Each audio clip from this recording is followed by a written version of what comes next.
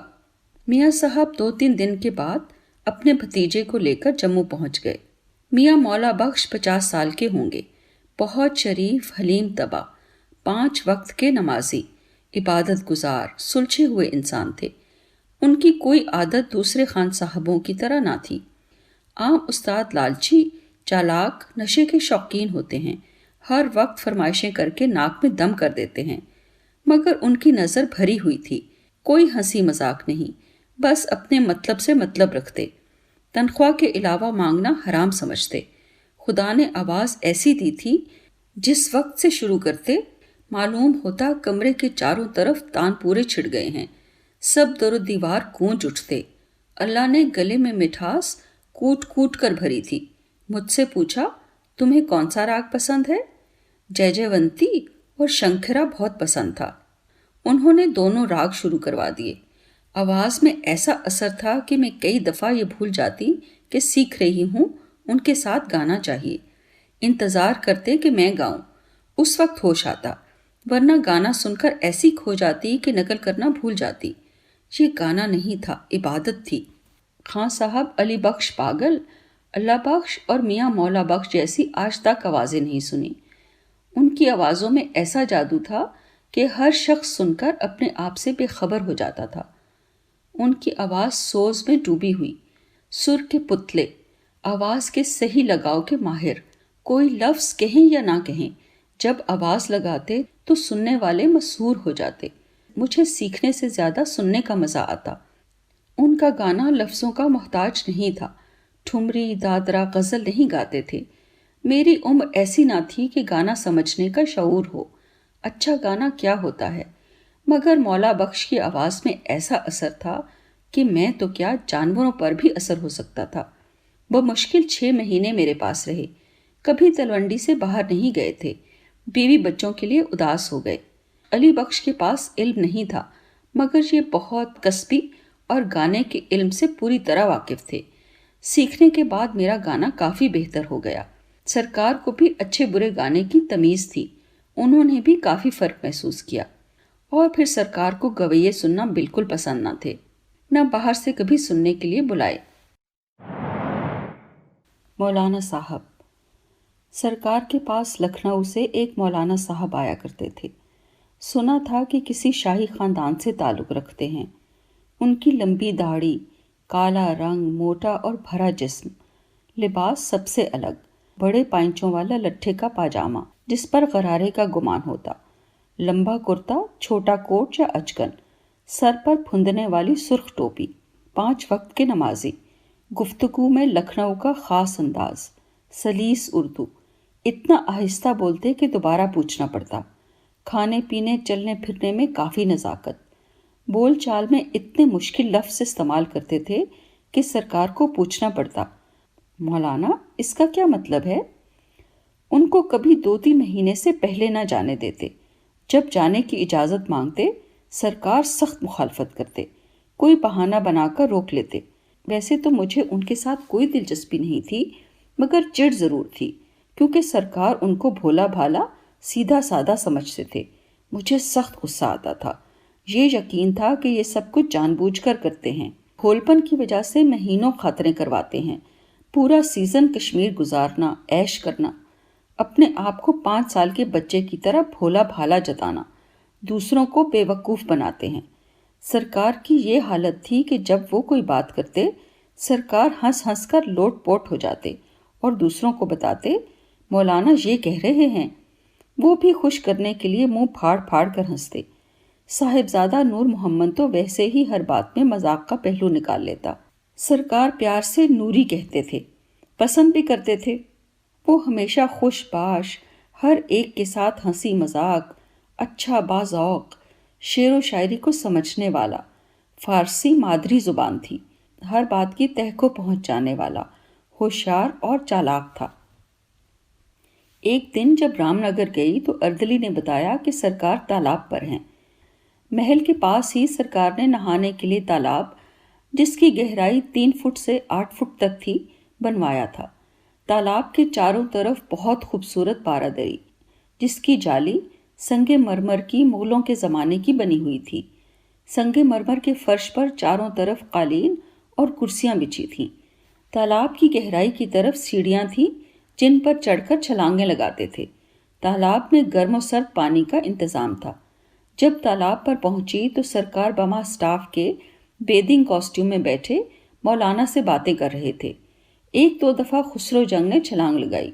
کوئی مچھلی کی طرح تیرتا، کوئی ڈبکی لگا کر کافی دیر کے بعد پانی کے اوپر آتا، کوئی مردے کی طرح بغیر ہاتھ پاؤں ہلائے تیرتا۔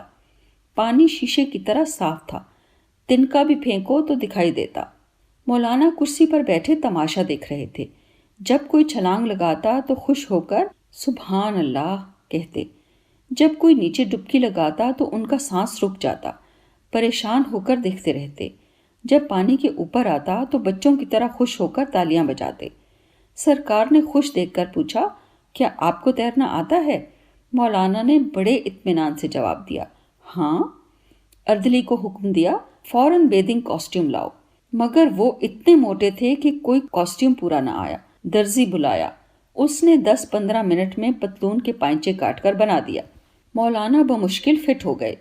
اس لباس میں کچھ عجیب معلوم ہوتے، نہ انسان دکھائی دیتے نہ حیوان، چھوٹا سا گوریلا لگتے تھے۔ چھوٹا سر، عجیب قسم کا پیٹ، موٹے بے ڈول بازو، کالا رنگ، دیکھ کر ہنسی بھی آتی اور نفرت بھی، دیکھ کر عجیب قسم کا احساس ہوتا۔ مولانا جب تیار ہو گئے تو سرکار نے کہا، جائیے نہائیے۔ کہنے لگے، جو حکم۔ مولانا بڑے آرام سے ہمارے دیکھتے دیکھتے سیڑھیاں چڑھ کر کھڑے ہو گئے۔ سب مولانا کی طرف دیکھ رہے تھے۔ مولانا نے سب سے اجازت لی، پوچھا، کود جاؤں؟ سب نے خوشی خوشی کہا، ہاں ہاں۔ مولانا کود گئے، سیدھا پانی کے نیچے چلے گئے۔ 1-8 منٹ تو کسی کو پتہ نہ چلا۔ جب پانی ساکت ہو گیا تو دیکھا مولانا چاروں خانے چت اوندھے منہ زمین پر پڑے ہیں۔ پانی بٹ بٹ کر رہا ہے۔ تھوڑی دیر تک تو کسی کو خیال ہی نہیں آیا کہ مولانا ڈوب گئے ہیں، مگر جب دیکھا تو مولانا بغیر ہلے جلے سپاٹ پڑے تھے۔ سب میں افراتفری مچ گئی، سب پانی میں کود گئے، ان کو پانی کے اوپر لائے۔ تالاب سے باہر نکالنا مشکل تھا۔ اردلی اور سٹاف مل کر نکالنے کی کوشش کرتے رہے، مگر پاؤں پھسل جاتا۔ مشکلوں سے گھسیٹ کر باہر نکالا، اوندھے منہ فرش پر لٹا دیا۔ وہ بالکل بے ہوش تھے۔ تھوڑی دیر میں ڈاکٹر آ گیا۔ پیٹ کے نیچے سخت چیز رکھی، پیٹ پر چڑھ کر پورے زور سے پیٹ کو دبایا، گڑ گڑ کر کے منہ سے پانی نکلا۔ ڈاکٹر ہاتھ پاؤں بھی ہلاتا رہا۔ سب مختلف قیاس آرائیاں کر رہے تھے۔ جب پانی میں کودے ہیں تو سر کو چوٹ لگی ہوگی، اس لیے اوپر نہیں آ سکے۔ ہر ایک فکر مند تھا، دعائیں مانگ رہے تھے کہ جان سے بچ جائیں۔ خاص طور پر سرکار بہت پریشان تھے۔ 10 منٹ کے بعد ہاتھ پاؤں ہلنے شروع ہوئے۔ چہرے کا رنگ بدلا ہوا تھا، رنگ کالا تھا اور زرد رنگ مل کر عجیب رنگ نظر آتا تھا۔ رنگ بھی آہستہ آہستہ بدلنا شروع ہوا اور پورا ہوش آ گیا۔ سب نے پکڑ کر کرسی پر بٹھا دیا۔ سرکار نے ہوش آتے ہی پوچھا، جب آپ نے چھلانگ لگائی تھی آپ نیچے جا کر اوپر کیوں نہ آئے؟ کہنے لگے، آپ نے کہا کود جاؤ، میں کود گیا، پھر کچھ پتہ نہیں۔ سرکار نے کہا، تیرنا آتا ہے؟ کہنے لگے، نہیں۔ میں نے سوچا جیسے آپ کر رہے ہیں میں بھی کروں گا، کون سی مشکل چیز ہے؟ اس روز مجھے یہ معلوم ہوا واقعی مولانا بھولے اور معصوم ہیں، ورنہ میں ہمیشہ مکار اور فریبی سمجھتی تھی۔ ڈاکٹر نے بتایا کہ اگر 1 منٹ بھی پانی میں اور رہتے تو بچنا ناممکن تھا۔ بعد میں کئی دن مذاق بنا رہا۔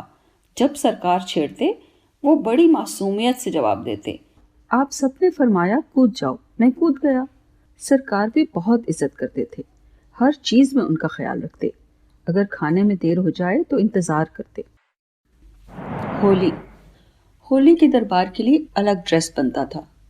ہولی سے پہلے مجھے اور سازندوں کو کپڑے مل جاتے، سفید ململ کی پشواز، ململ کا دوپٹہ، سازندوں کی سفید اچکنے اور پاجامے، سفید پگڑیاں، اسی طرح سرکار کا اور درباریوں کا لباس ہوتا۔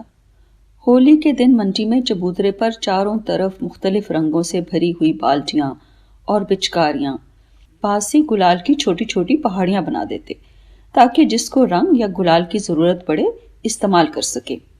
سرکار دربار میں جب بیٹھ جاتے 10 منٹ تک میرا گانا ہوتا۔ ایک درباری سرکار پر رنگ پھینکتا، پھر سب درباری آپس میں رنگ پھینکنا شروع کر دیتے۔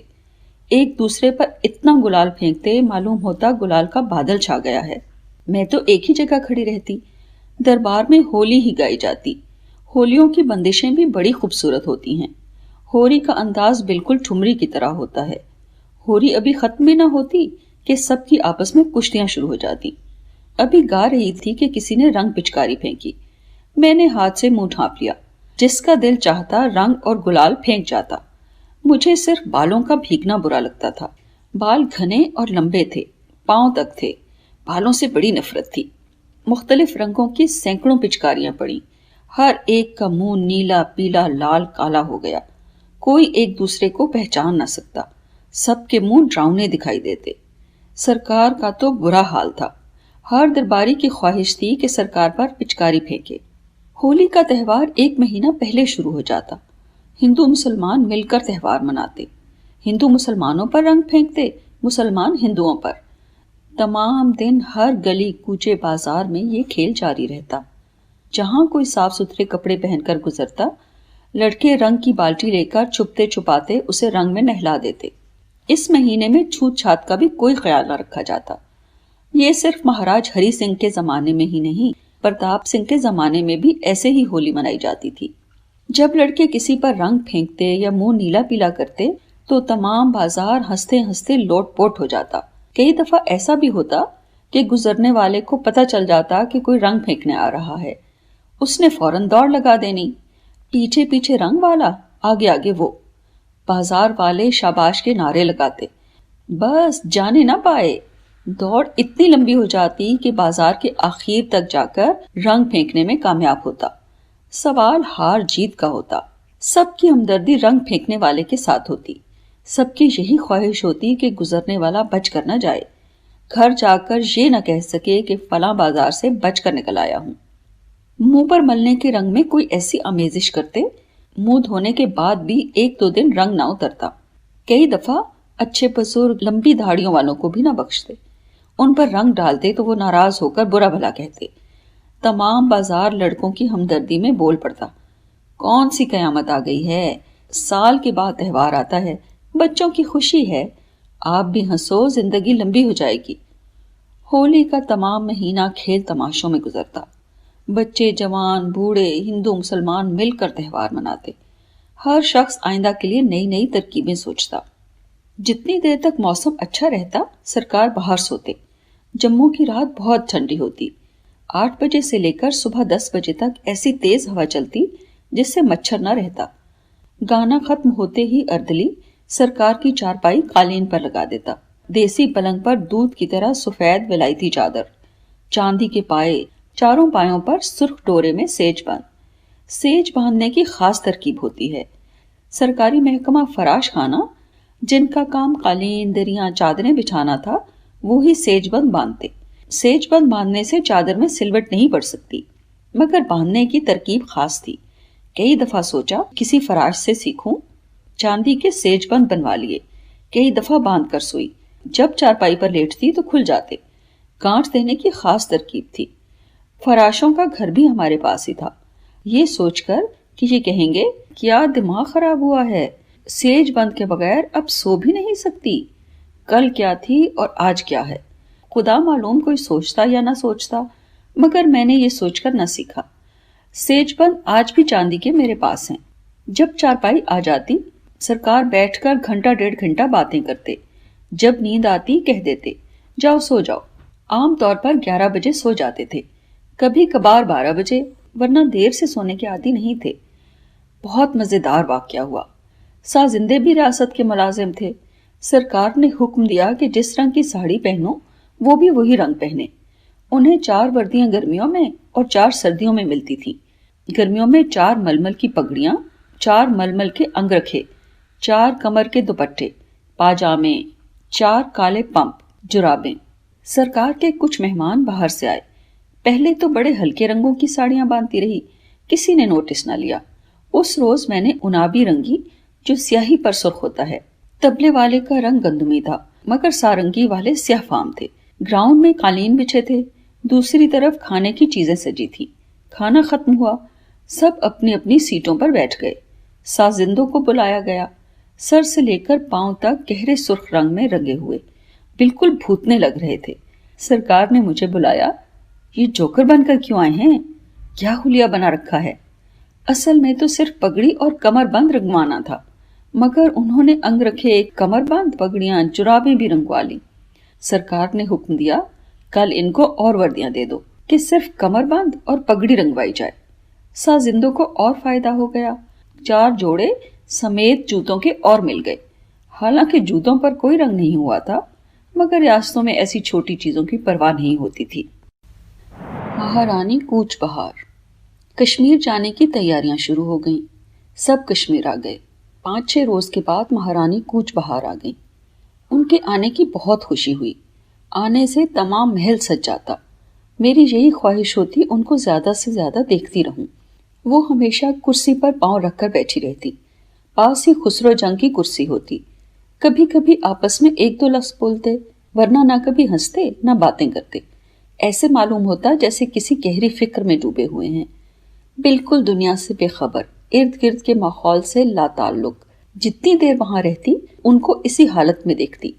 کبھی کبھی بروکیٹ کے پر سے چاندی کی چھوٹی سی ڈبیا نکالتی اور چھالیا یا الائچی خاص انداز سے منہ میں ڈالتی.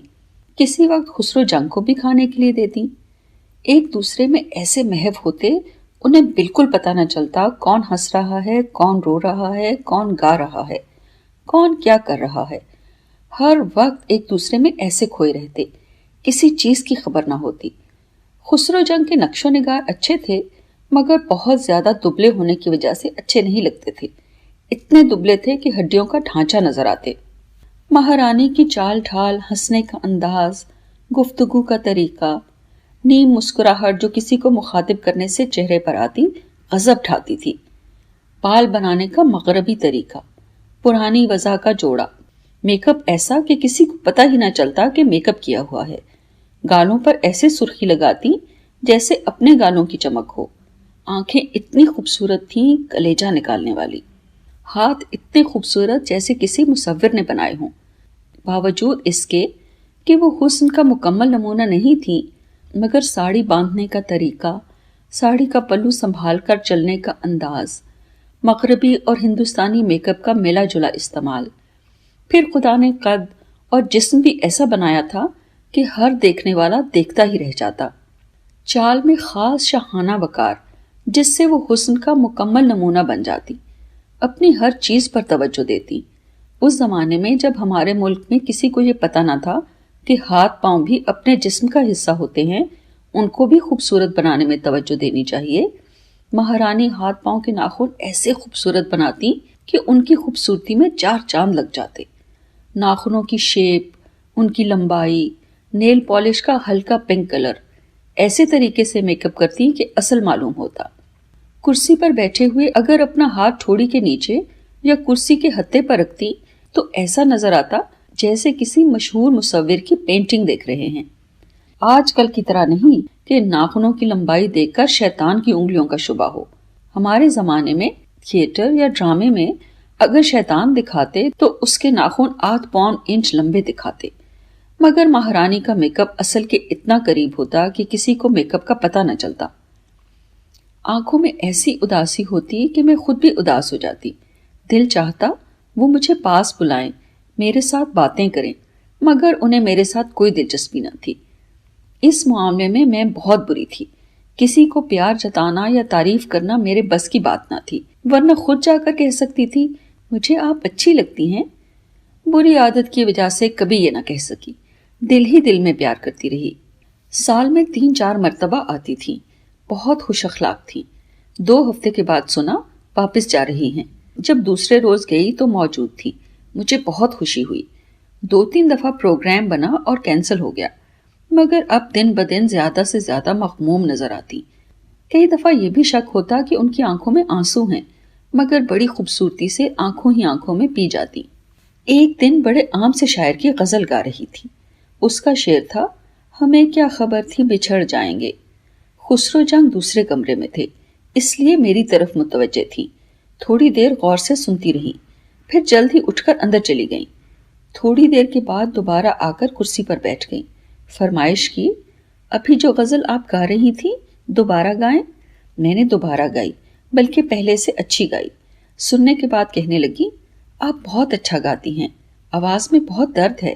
میرا خیال ہے شاید پہلی دفعہ آج انہوں نے میرا گانا سنا تھا، ورنہ نہ گانا سنتی نہ سمجھنے کی کوشش کرتی۔ پہلی بار کچھ توجہ دی تھی۔ دوسرے روز واپس چلی گئیں۔ ان کے جانے کے بعد سرکار خسرو جنگ کو بار بار کہتے، دوست ہنسو، تم کو کیا ہو گیا ہے؟ خسرو جنگ خوش رہنے کی بہت کوشش کرتے مگر کامیاب نہ ہوتے۔ سرکار سے 1 مہینے کی چھٹی لی اور حیدرآباد دکن چلے گئے۔ واپس آ کر پھر ویسے ہی ہنسمکھ نظر آتے تھے، شاید اپنے آپ پر قابو پا لیا تھا۔ سرکاری شکار۔ سرکار کو بچپن سے ہی شکار کا شوق تھا۔ کشمیر آتے ہی مرغابی کا شکار شروع ہو گیا اور مشغول ہو گئے۔ کشمیر میں ڈل لیک گہرا ہے اور بہت لمبا چوڑا، اوپر سے پانی ساکت، نیچے دریا کی طرح تیز پانی بہتا، دور سے دیکھو تو سمندر کی طرح دکھائی دیتا۔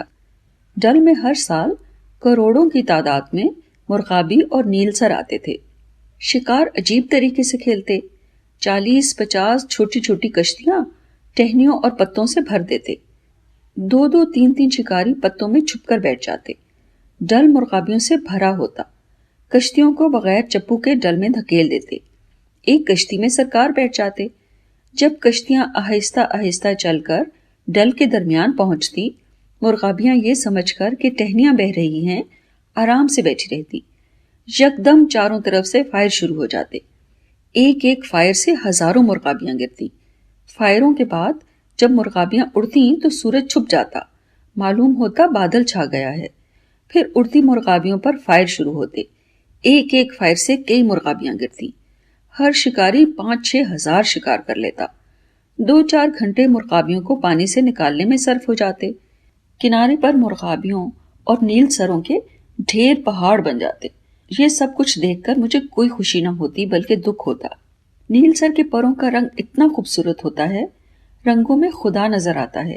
ذہنی طور پر مجھے بالکل پسند نہ تھا کہ ان بھولے بھالے پرندوں کے ساتھ اس طرح دھوکہ کریں، بلا ضرورت تعداد بڑھانے کے لیے لاکھوں جانیں تلف کریں۔ شام کو تمام سٹاف میں شکار بانٹ دیا جاتا۔ ہر ایک کے حصے میں سینکڑوں مرغابیاں اور نیل سر آتے۔ خدا معلوم وہ کھاتے یا ضائع کرتے، کیونکہ اس زمانے میں ڈیپ فریزر کا نام و نشان نہ تھا۔ مجھے مرغابی نیل سر بالکل پسند نہ تھی۔ مجھے اس کے گوشت سے بو آتی تھی، جسے لوگ فلیور کہتے تھے۔ ہمارے گھروں میں سوائے سازندوں کے کوئی نہ کھاتا، اڑوس پڑوس میں بانٹ دیا کرتے تھے۔ البتہ جب سرکار تیتر، چکور اور سسی کا شکار بھیجتے، میں بڑی شوق سے کھاتی۔ کئی دفعہ شیر، چیتے، ریچھ کے شکار پر بھی ساتھ لے جاتے۔ بڑا شکار ہمیشہ مچان پر کھیلا جاتا ہے۔ مچان اتنا اونچا ہوتا ہے جہاں شیر چھلانگ نہ لگا سکے۔ 200-300 آدمی ہاتھ میں چھوٹی چھوٹی لکڑیاں لے کر جھاڑیوں پر مارتے جاتے ہیں، ساتھ ہو ہو کی آوازیں لگاتے ہیں اور مچانوں کی طرف آنا شروع کر دیتے ہیں۔ آہستہ آہستہ ہانکے والے دائرہ تنگ کرتے جاتے ہیں۔ اس سے تمام جانور جھاڑیوں سے بھاگ کر مچان کی طرف دوڑتے ہیں۔ جس شکاری کی زد میں جانور آ جائے، اگر شکاری کا نشانہ اچھا ہو تو مار لیتا ہے، ورنہ جانور آگے بھاگ جاتا ہے۔ ایک شکار میں بڑا دلچسپ واقعہ ہوا۔ 12-13 مچان تھے۔ ایک مچان پر 3 ADC جن کے نام دیوی چند، انچل سنگھ اور صاحبزادہ نور محمد تھے، بیٹھے تھے۔ صاحبزادہ نے صاف کہہ دیا کہ مجھے تو شکار وکار کھیلنا نہیں آتا، میں صرف دیکھنے کے لیے بیٹھوں گا۔ میں، سرکار، خسرو جنگ اور ایک اردلی کے ساتھ مچان پر بیٹھی تھی۔ ہانکا شروع ہوا۔ آہستہ آہستہ ہانکے والے نزدیک آتے گئے۔ سخت تاکید تھی کہ خبردار سانس کی بھی آواز نہ آئے، نہ کھانسنا، نہ بات کرنا۔ ذرا بھی آواز آئی تو آئندہ کبھی شکار پر نہیں لائیں گے۔ ان کو یہ غلط فہمی تھی کہ مجھے شکار بہت پسند ہے، صرف یہاں تک پسند تھا، مگر مرنے مارنے میں کوئی دلچسپی نہ تھی۔ ہمارے مچان کے سامنے ایک جانور بھی نہ گزرا، مگر ساتھ والے مچان سے عجیب قسم کی آوازیں شروع ہو گئیں۔ ہانکا بالکل قریب تھا۔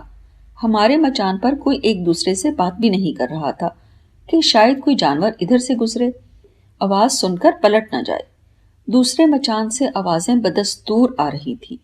کسی کی سمجھ میں نہ آتا تھا کہ کیا ہو رہا ہے۔ جتنی دیر تک مچان پر سیڑھی نہ لگے کوئی مچان سے اتر نہیں سکتا۔ آدھ گھنٹے تک زور زور سے بڑی بھیانک آوازیں آتی رہیں۔ سب دم بخود ہو گئے۔ کیسی آوازیں ہیں؟ کیا ہو رہا ہے؟